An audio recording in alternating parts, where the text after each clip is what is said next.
Both Rhode Island and Massachusetts governors are extending restrictions as the number of coronavirus cases grows. And here are the latest numbers. Rhode Island reports 38 new confirmed cases, bringing the total to 203.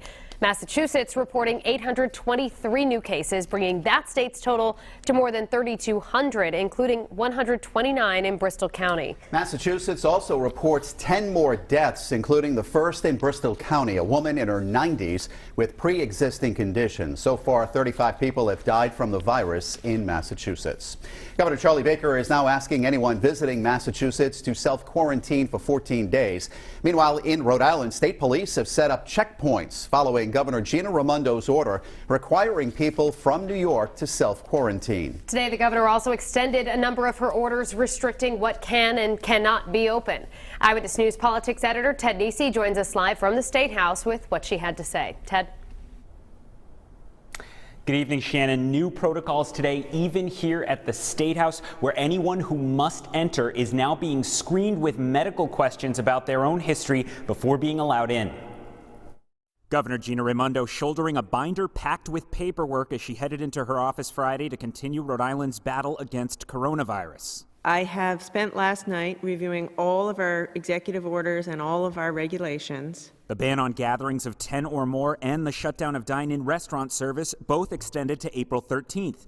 The order for arriving travelers to self-quarantine locked in through April 25th. With New York the epicenter of the outbreak, Rhode Island State Police now stationed at the border to flag down cars with New York plates. And this weekend, the National Guard will go door to door in coastal communities to track down anyone who's arrived from there. Raimondo defends the extreme measures. I don't like those optics, but I'll tell you the optics that I like even less. The optics of Rhode Island Hospital bursting at the seams, not being able to take care of all the patients that we have. All this as testing revealed 38 new cases of COVID-19 in Rhode Island, 28 people now hospitalized. There are 7 who are intubated among the 11 who are in the ICU currently. That number continues to evolve. Social distancing, once again, a must this weekend. It's only natural to be saying, do we still have to do this? Can we have a dinner party tomorrow night? Can my friends come over? Can we go to the park in a big group of people? The answer is no, no, no, and no.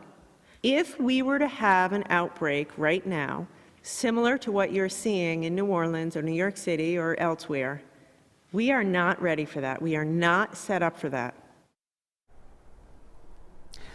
The governor also announcing that all families on the SNAP food stamps program will be eligible to receive the full maximum monthly benefit starting April 1st. Now, coming up new at 5:30, it's the question the governor is getting constantly: how long will Rhode Island public school buildings be closed? I'll have that coming up. For now, live at the State House, Ted Nesi, Eyewitness News.